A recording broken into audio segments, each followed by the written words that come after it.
A typical Saturday afternoon at a roadside diner turned into a lesson no one would ever forget. When a wealthy teenager disrespected a hard-working waitress in the most humiliating way possible, he had no idea that 78 members of the Hells Angels Motorcycle Club were seated just feet away, witnessing every moment. What happened next became a viral story that sparked a national conversation about respect, privilege, and instant justice. Stay with us until the end to discover how this single act of arrogance changed multiple lives forever. Marcus Wellington III grew up in a world most people only see in movies. Born in Beverly Hills, California, on a warm June evening in 2004, he entered a life of absolute privilege from his very first breath. His father, Marcus Wellington Jr., built a real estate empire worth over $800 million, developing luxury condominiums across Southern California. His mother, Victoria Ashford Wellington, came from old money, the kind that traces back 5 generations to railroad tycoons and oil barons. The Wellington estate sprawled across 3 acres in the most exclusive part of Beverly Hills, a modern architectural marvel with floor-to-ceiling windows, an Olympic-sized infinity pool, and a garage housing 17 luxury vehicles. Marcus never knew what it meant to want for anything. His 16th birthday present was a customized Porsche 911. His high school graduation gift was a penthouse in downtown Los Angeles. But money, as they say, cannot buy character. Marcus's parents were absent figures in his life, consumed by their social circles, charity galas, and business ventures. He was raised primarily by a rotating staff of nannies, housekeepers, and private tutors. Without genuine guidance or accountability, Marcus developed a worldview that placed him at the center of the universe, where other people existed merely as extras in his story. By the time Marcus turned 19, his social media presence had become his identity. 600,000 followers on Instagram watched his daily displays of wealth, designer clothes arriving by the box full, bottled service at exclusive clubs where he was never asked for identification, private jet trips to Dubai, Paris, and Tokyo. Every post dripped with excess, and the comments section filled with a mixture of admiration and envy, with occasional voices of criticism that Marcus simply blocked or mocked. His friends were carbon copies of himself, the sons and daughters of entertainment executives, tech entrepreneurs, and investment bankers. They moved through the world with the casual cruelty of those who had never faced real consequences. Service workers were invisible to them, existing only as minor inconveniences when they failed to meet expectations quickly enough. Marcus had been expelled from 2 private high schools before his parents paid for him to graduate from a 3rd. The first expulsion came after he was caught vandalizing a teacher's car because she had given him a failing grade. The second came after he orchestrated a cheating ring, selling test answers to other students for thousands of dollars. Each time, his father's lawyers and generous donations made the problems disappear. Marcus learned a dangerous lesson. Money could erase mistakes, and there was no behavior too egregious to escape. In the summer of 2023, Marcus enrolled at the University of Southern California, not because he cared about education, but because his father insisted he maintain some appearance of ambition. He rarely attended classes, paying other students to complete his assignments, while he spent his days at beach clubs and his nights at Hollywood parties. Those who encountered Marcus often remembered him as charming at first glance, with his perfectly styled hair, designer clothes, and practiced smile. But the charm was paper-thin. Cross him, or simply fail to recognize his perceived importance, and the mask would slip, revealing the spoiled, angry young man beneath. He spoke to waiters with contempt, left terrible reviews for businesses that did not treat him like royalty, and recorded these encounters on his phone, laughing with his friends about putting people in their place. On the morning of September 16th, 2023, Marcus woke up in his penthouse with plans to drive up the California coast with 3 of his friends. They wanted to get away from the city, maybe hit some beach towns, definitely create content for social media. Marcus chose his outfit carefully that morning: a white Gucci polo shirt, ripped designer jeans that cost $900, and limited edition sneakers worth $3,000. He grabbed his keys, his phone, and his father's Sarah's black American Express card, the one with no spending limit. He had no idea that this day trip would change his life forever. He had no idea that his casual cruelty, the behavior that had never cost him anything before, was about to come with a price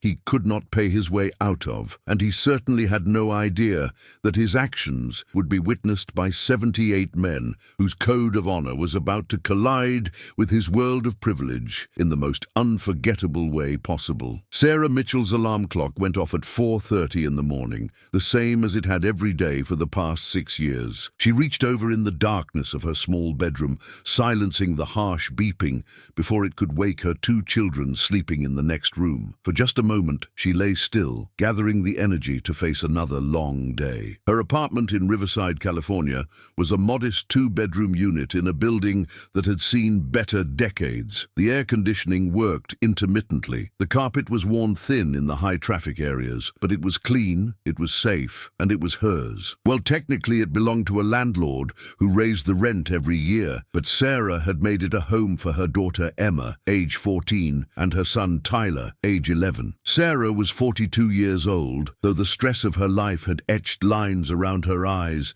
that made her look older. She had been pretty once, the kind of small-town beauty who turned heads with bright hazel eyes and a warm smile. She still had that smile, though it came less easily now, reserved for her children and the rare moments when life felt manageable. She had married young, at 21, to her high school sweetheart Daniel. They had dreams back then, the kind of dreams young people have before reality sets in.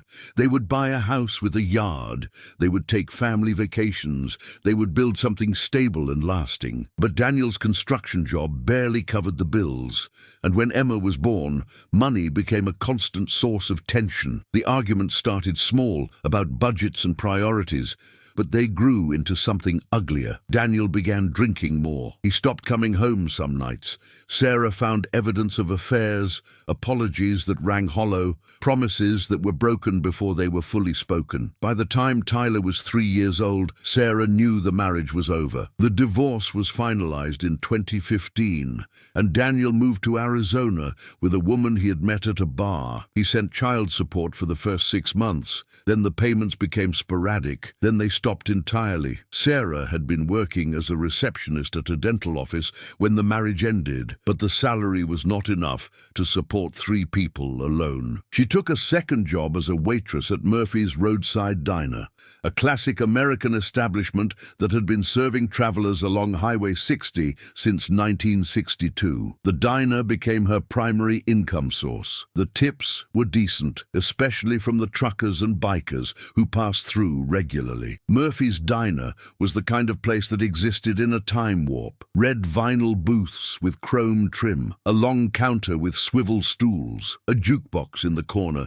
that still played actual vinyl records, black and white checkered floors, the smell of coffee, bacon and pie that never quite left the air. The owner, Frank Murphy, was a gruff 68-year-old Vietnam veteran who ran a tight ship but treated his employees fairly. Sarah worked the morning shift from 5:30 until 2 in the afternoon, then often picked up evening shifts when Frank needed extra coverage. She knew the menu by heart, could balance 4 plates on her arms without breaking stride, and had developed the ability to smile through exhaustion that all service workers eventually learn. Her feet ached constantly. She wore compression socks to manage the swelling.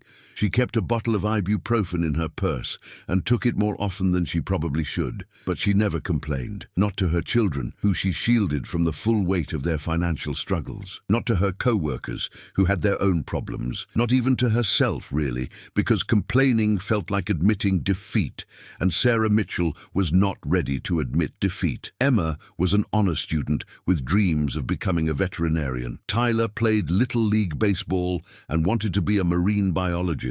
Sarah worked 70-hour weeks so they could have opportunities she never had. She helped with homework after her shifts, attended every parent-teacher conference, never missed a baseball game even when her body screamed for rest. The guidance counselor told her that Emma had a real shot at scholarships if she kept her grades up. That possibility, that hope of a better future for her children, was what kept Sarah going through the hardest days. On the night of September 15th, 2023, Sarah worked a double shift. A co-worker had called in sick, and Frank asked if she could cover. She said yes, because she always said yes, and because the extra money meant she could buy Tyler the new cleats he needed for baseball. She got home at 11:30, checked on her sleeping children, and allowed herself 4.5 hours of sleep before the alarm went off again. Saturday, September 16th, started like any other day. Sarah put on her uniform, a simple dress in the diner's signature teal color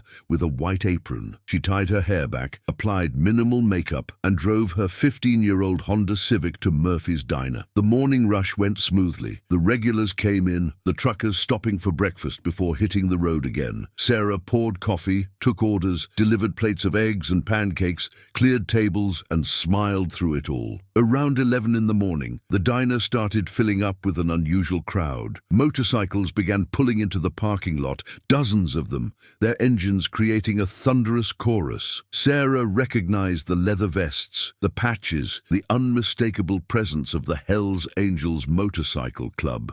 Frank came out from the kitchen, nodding with recognition. This particular chapter was passing through on their way to a memorial service for a fallen member. They had called ahead, letting Frank know they would be stopping for lunch. Sarah had served the Hells Angels before.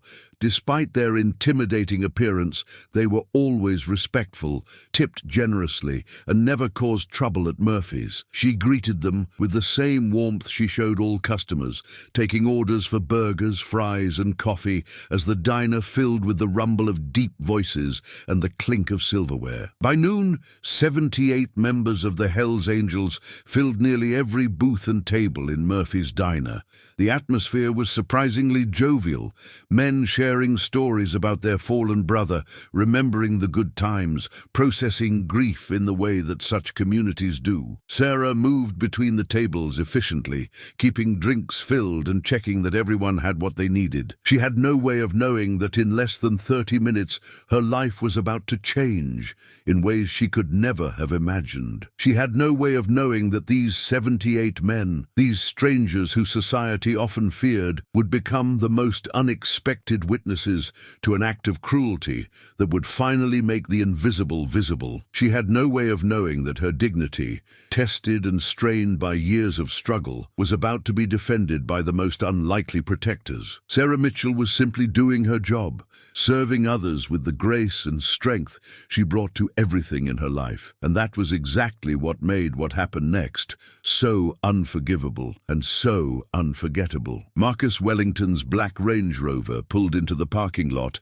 of Murphy's roadside diner at 12:17 in the afternoon. He and his 3 friends had been driving for nearly 2 hours, and Marcus was irritated. The beach towns they had visited were not impressive enough for good social media content. The coffee shop they had stopped at earlier did not recognize him despite his 600,000 followers. And now, hunger was making his mood even worse. He surveyed the diner with visible disdain as he stepped out of his vehicle. The building was vintage, sure, but to Marcus it just looked old and beneath him. The parking lot was filled with motorcycles, dozens of them, all Harley-Davidsons, all belonging to men who looked like they had lived harder lives than Marcus could imagine. He barely registered them. In his world, people who rode motorcycles to diners were simply part of the scenery, irrelevant to his existence. His friends, Chase, Brendan, and Tyler, piled out of the Range Rover, all of them dressed in clothes that cost more than most people's monthly rent. They were laughing about something on Tyler's phone, a video of someone falling, the kind of casual cruelty they found endlessly entertaining. What do you think about what happened at Murphy's Diner so far? Do you believe someone's upbringing excuses their behavior, or is there a point where we all must take responsibility for our actions?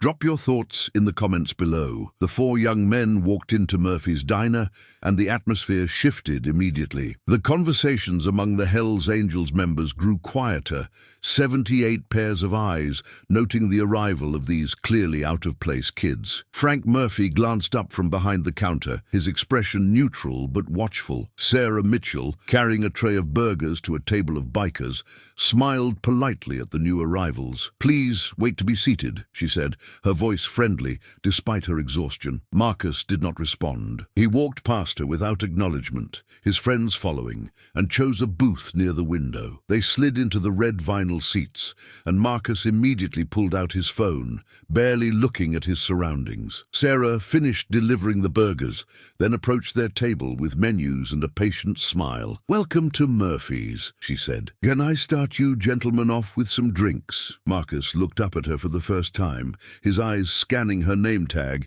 and then her face with the kind of assessment that felt more like judgment than observation. Finally, he said, "Yeah, I will have a green juice. Organic, cold pressed. You do have that, right?" Sarah's smile remained fixed. "I am sorry, we do not have green juice. We have orange juice, apple juice, soft drinks, coffee, tea, or water." Marcus let out an exaggerated sigh, glancing at his friends with a look that said, "Can you believe this place? Of course you don't. Fine, water, but make sure it is filtered, not tap." "All our water is filtered," Sarah assured him. "And for the rest of you?" The other three ordered drinks, their tones slightly less hostile, but no more polite. Sarah wrote down their orders and headed to get their beverages. At the counter, Frank caught her eye and gave her a small nod of solidarity. He had been running this diner for 40 years. He knew entitled customers when he saw them. Sarah returned with 4 glasses of water and her order pad ready. "Have you had a chance to look at the menu, or would you like a few more minutes?" Marcus had not opened his menu. He pushed it aside and said, "I will have the grilled chicken salad, but I need the chicken dry. No oil, no seasoning. The salad with no dressing, just lemon on the side. And make sure the lettuce is fresh, not that wilted stuff." Sarah wrote it down without comment. "Our lettuce is always fresh," she said. "And for the rest of you?" The other 3 ordered burgers and fries, standard items that were easy to prepare. Sarah collected the menus and headed to the kitchen, placing the order with Miguel, the line cook who had been working at Murphy's for 20 years. Miguel read the order for Marcus's chicken and raised his eyebrows. "This kid knows he's at a diner, right? Not some fancy restaurant?" Sarah shrugged. "Just make it how he wants it. It will be fine." But it was not fine. The kitchen was busy with orders for the 78 Hells Angels members. Every table needed food, and Miguel was working as fast as he could with his assistant. Sarah knew the wait would be longer than usual, so she made sure to keep drinks refilled and check on tables regularly. The bikers were patient, understanding that a full house meant slower service. They continued their conversations, telling stories, occasionally laughing despite the somber purpose of their journey. 20 minutes passed, then 25. Marcus was staring at his phone, his jaw clenched with growing anger. Finally, he flagged Sarah down as she walked past with a tray of food for another table. "Excuse me," he said, his voice loud enough that several nearby tables turned to look. "Where is our food? We have been waiting forever." Sarah set down the tray at the correct table and came over to Marcus's booth. "I apologize for the wait. As you can see, we have a full house today. Your food should be up very shortly." "A full house is not my problem," Marcus said, his voice rising. "That is your problem. I have places to be. I do not have time to sit here while you people take your sweet time." The word people carried a weight that made Sarah's smile falter for just a moment. Several of the Hells Angels members had stopped their conversations entirely now, watching the interaction with increasing interest. "I understand your frustration," Sarah said, keeping her voice calm and professional. "Let me check with the kitchen on your order right now." She walked quickly to the kitchen, where Miguel was plating Marcus's chicken salad. "Almost done," Miguel said. 2 more minutes." Sarah nodded and returned to the dining room. She had dealt with difficult customers before. She could handle this. She approached Marcus's table with renewed patience. "Your food is being plated right now. It will be out in just a moment." "It better be," Marcus said, not looking up from his phone. "And it better be perfect." 1 minute later, Sarah emerged from the kitchen carrying a tray with their 4 meals. She approached the table with the careful balance of someone who had done this thousands of times. She placed the burgers in front of Chase, Brendan, and Tyler, then set Marcus's salad down in front of him. "Here you are," she said. "Grilled chicken salad, chicken dry with no seasoning, no dressing, lemon on the side. Is there anything else I can get for you? Marcus stared down at his salad with an expression of disgust. He picked up his fork and pushed the lettuce around, examining it like a health inspector searching for violations. Then he picked up the chicken, looked at it from multiple angles, and dropped it back onto the plate. "This is not what I ordered," he said. Sarah felt her stomach tighten. "I am sorry. What is wrong with it? The chicken is not dry. I can see moisture. And this lettuce looks wilted. I specifically said fresh lettuce." Sarah leaned slightly to look at the salad. The chicken appeared perfectly dry to her, and the lettuce was crisp and green. "So the chicken is prepared exactly as you requested, and that lettuce was cut fresh this morning. Are you calling me a liar?" Marcus's voice went up another level, and now the entire diner was watching. Every conversation had stopped. 78 Hells Angels members, Frank Murphy behind the counter, Miguel visible through the kitchen window, and the other waitress on duty, all turned their attention to this booth. "No, sir, I'm not calling you a liar," Sarah said, her professional composure starting to crack under the pressure of dozens of eyes and this young man's escalating hostility. "I'm just trying to understand what would make the salad acceptable to you." Marcus pushed the plate away dramatically. "You know what? Forget it. I do not even want this anymore. The service here is terrible. The food is garbage, and you clearly do not know how to do your job." Sarah felt heat rising in her cheeks, a mixture of embarrassment and anger that she fought to keep contained. "Sir, I will be happy to have the kitchen remake your salad, or you can order something else. There is no charge for the salad." "I do not want anything from this dump," Marcus said. He pulled out his phone and opened his Instagram. His friends were snickering now, sensing what was coming, ready to be entertained. "I'm going to make sure everyone knows how terrible this place is." Frank Murphy stepped out from behind the counter,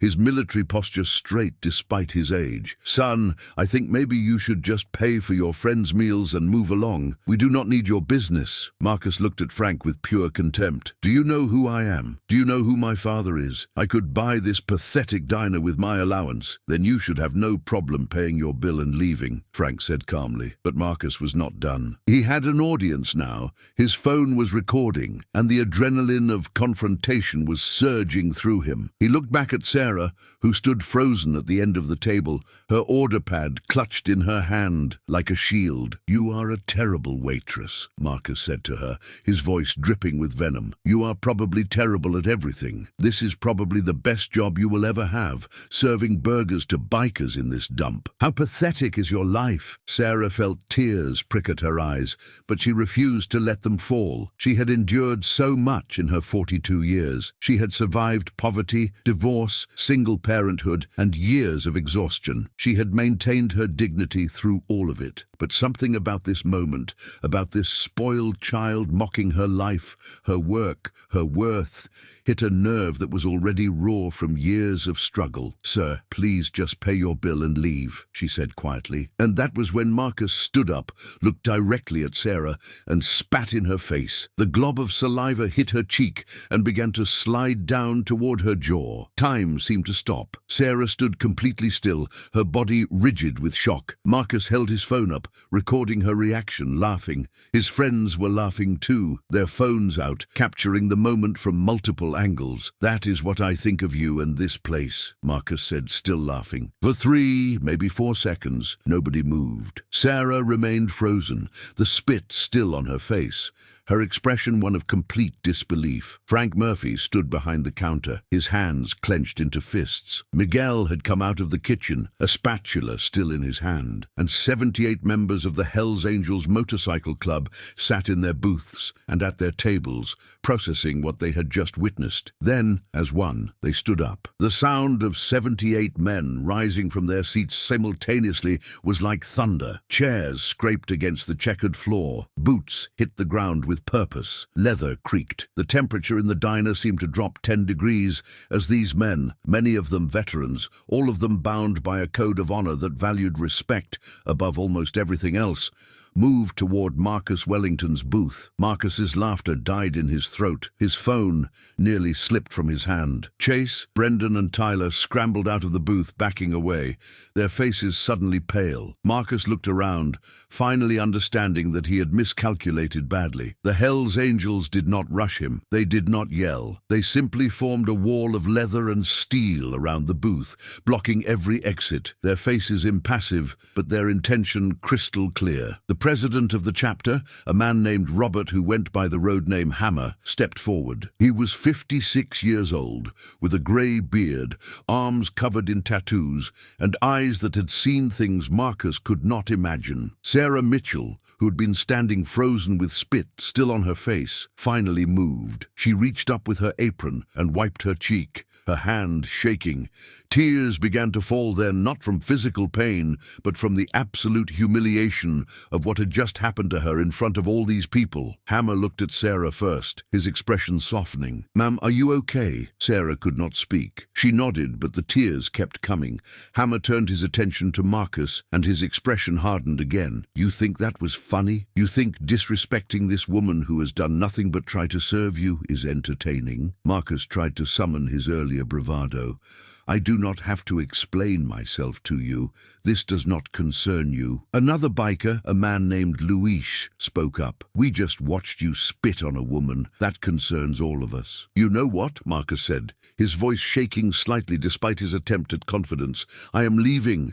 You all can get out of my way, or I will call the police." "Call them," Hammer said. "Please. We would love to explain to the police what we all just witnessed. Assault is a crime, you know." Marcus's face went red. "That was not assault. I barely touched her." "You spat on her," Frank Murphy said, coming around from the counter. "I saw it. Everyone here saw it. And yeah, that is assault, son." Marcus looked around desperately. Every single person in the diner was staring at him, with expressions ranging from disgust to rage. His friends had backed all the way to the door, ready to bolt. His phone was still in his hand, still recording, capturing his own humiliation now instead of someone else's. "This is not fair," Marcus said, and his voice cracked slightly. "You people are ganging up on me." "You people," Hammer repeated slowly. "You just learned nothing, did you? What happened next would be debated in online forums, discussed on news programs, and shared millions of times across social media. But what the 78 Hells Angels members did in that moment was not violence. It was something far more powerful. It was accountability delivered by community, justice served not by the legal system but by basic human decency. "Sit down," Hammer said to Marcus, "and listen." Marcus Wellington lowered himself back into the booth. His earlier confidence completely evaporated. His hands were shaking, his breathing was shallow, and the reality of his situation was finally beginning to penetrate the bubble of privilege he had lived in his entire life. 78 Hells Angels members surrounded him, their presence overwhelming, their collective judgment inescapable. "Thank you so much for staying with us this far. We truly appreciate you watching, and trust us when we say the best part of this story is still to come. What happens next will leave you absolutely speechless." Hammer pulled over a chair and sat down directly across from Marcus, his eyes never leaving the young man's face. The other bikers remained standing, a silent wall of accountability, while Sarah Mitchell stood near the counter, still wiping tears from her face. Frank Murphy had come to stand beside her, a protective presence. "What is your name?" Hammer asked, though his tone made it clear this was not really a question. "Marcus," the young man said quietly. "Marcus what?" "Marcus Wellington." "How old are you?" "Marcus Wellington, 19. Hammer nodded slowly. 19 years old. So young, and already so cruel. "Do you know why we are all here today, Marcus?" Marcus shook his head. "We are on our way to a memorial service. A brother of ours, a man named Tommy Rodriguez, was killed 3 weeks ago. Drunk driver hit him while he was riding his bike on the interstate. Tommy was 43 years old. He left behind a wife and 2 daughters. He worked construction, coached Little League, and never missed a day of work in 20 years. He was a good man, a respectful man, the kind of man who would never ever treat another human being the way you just treated Sarah." Marcus swallowed hard, unsure what to say. Another biker, a woman named Rachel, stepped forward. She was in her early 50s, with long grey hair and a leather vest that proclaimed her as a full member of the chapter. "I am a nurse," she said, her voice steady and strong. "I work 12-hour shifts at County Hospital. I have cleaned up after the sick, held the hands of the dying and consoled families who lost loved ones. And let me tell you something, kid. Every single person you meet, every waitress, every janitor, every person you think is beneath you because they are serving you in some way, they have a story. They have struggles, families, dreams, and dignity. And that woman you just humiliated, she deserves more respect than you will probably ever understand." Sarah was watching now, her tears slowing, her expression shifting from humiliation to something else. She was seeing, perhaps for the first time in years, her worth reflected in the eyes of these strangers who had stood up for her when no one else had. Luis, another member, spoke next. He was a mechanic, his hands permanently stained with grease, his voice rough from years of smoking. "I grew up poor," he said. "My mum worked 3 jobs to keep food on the table. I remember her coming home so tired she could barely stand, and then getting up the next morning to do it all over again. She did that for me and my sisters. She sacrificed everything. And seeing you spit on a woman who is clearly working hard, probably supporting a family, probably doing everything she can to make ends meet, it makes me sick. You do not know anything about struggle. You do not know anything about real life." Marcus looked down at his hands, unable to meet anyone's eyes. Hammer leaned forward. "Here is what is going to happen, Marcus Wellington. First, you are going to apologize to Sarah. A real apology, not some half-hearted sorry. You're going to look her in the eye and tell her you were wrong. Second, you're going to delete any video you took of her right now in front of all of us. And if we find out later that you posted anything at all that humiliates her online, we will make it our personal mission to ensure everyone knows who you really are. Third, you are going to pay for every single meal in this diner today. All 78 of our meals, plus your friends' meals, plus a tip for Sarah that reflects the value of her labor and the pain you caused her. I am thinking $5,000 sounds about right." Marcus's eyes went wide. $5,000? That is insane. Hammer's expression did not change. "You said you could buy this diner with your allowance, so $5,000 should be nothing to you, unless you were lying. Were you lying, Marcus?" The booth felt like a cage. Marcus looked around desperately, searching for support, for escape, for anything that might change this situation. His friends were gone. They had slipped out the door while everyone was focused on him, leaving him completely alone. Frank Murphy spoke up from behind the counter.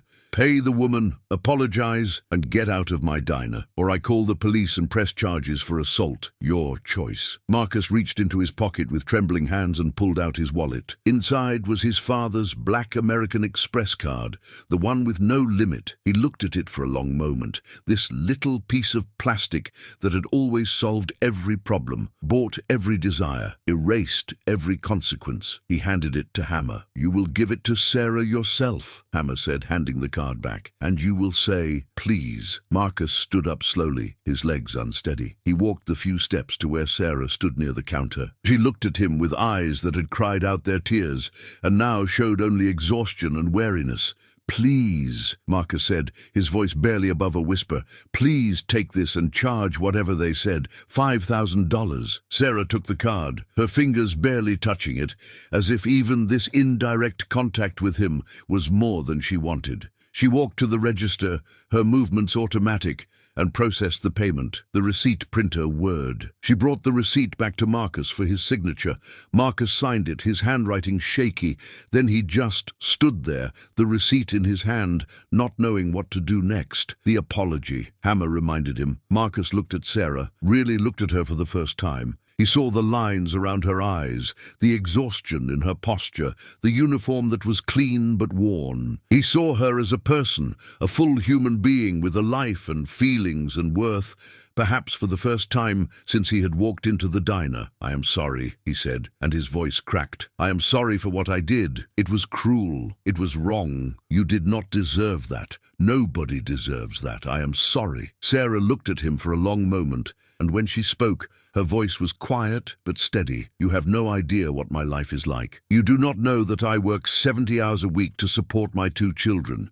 You do not know that I've been awake since 4:30 this morning. You do not know anything about me, and you did not care. That is what hurts the most. You did not see me as human." Marcus felt something breaking inside him, some wall that had been built over 19 years of privilege and absence of consequences. Tears began to roll down his cheeks, and unlike Sarah's tears of humiliation, his were tears of shame. "I know," he whispered. "I am sorry. I am so sorry." Hammer stood up. "Now delete the video. Let us see you do it." Marcus pulled out his phone with shaking hands.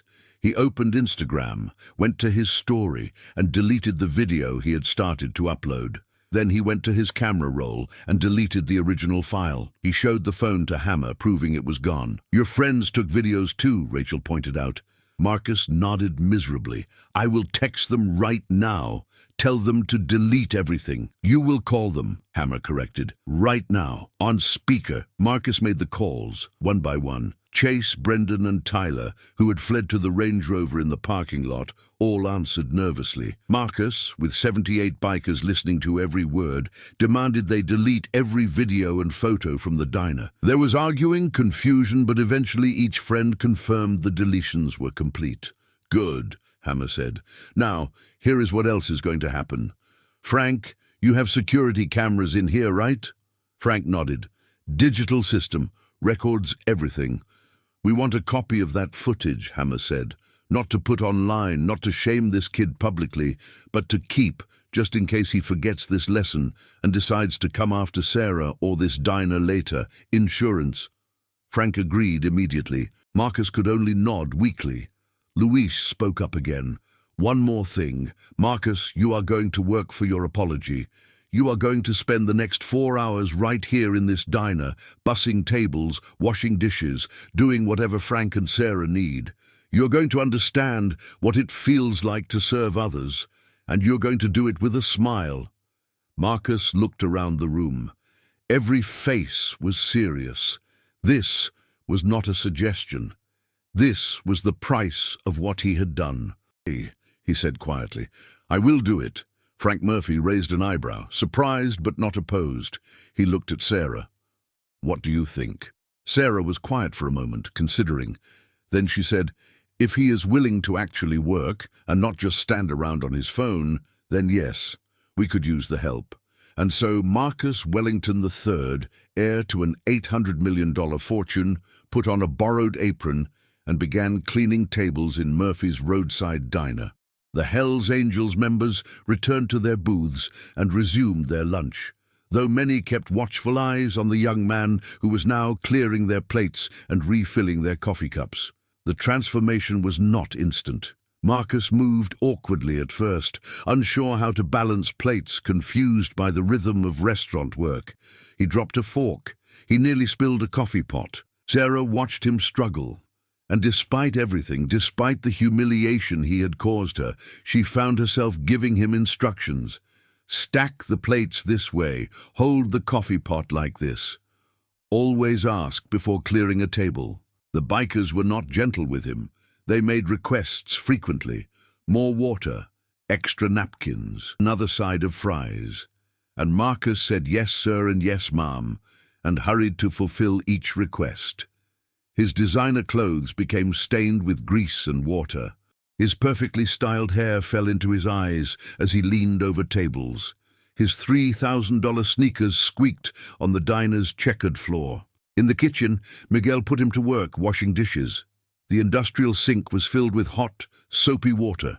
Plates, glasses, and silverware piled up faster than Marcus could clean them. His hands, which had never done manual labor in their entire 19 years, began to hurt. His back ached from standing. His feet throbbed in those expensive sneakers that were designed for style, not for actual work. 2 hours in, Marcus was exhausted. He understood now, in his body and not just his mind, what it meant to work in service. He understood the physical toll, the mental exhaustion of constant movement, the emotional labor of staying polite, even when you were tired or when customers were demanding. Sarah brought him a glass of water during a brief lull. "Drink this," she said. "You look like you are about to pass out." Marcus took the water gratefully. "Thank you," he said, and then, after a pause, "How do you do this every day?" Sarah shrugged. "You just do. Because you have to. Because people depend on you. Your kids?" Sarah nodded. "A daughter and a son, 14 and 11. What are their names?" "Emma and Tyler." Marcus was quiet for a moment, washing another plate, his movements more practiced now. "My name is Tyler too," he said. "Well, one of my friends. He was here earlier." Sarah remembered. "The one who ran away. Marcus Flynn."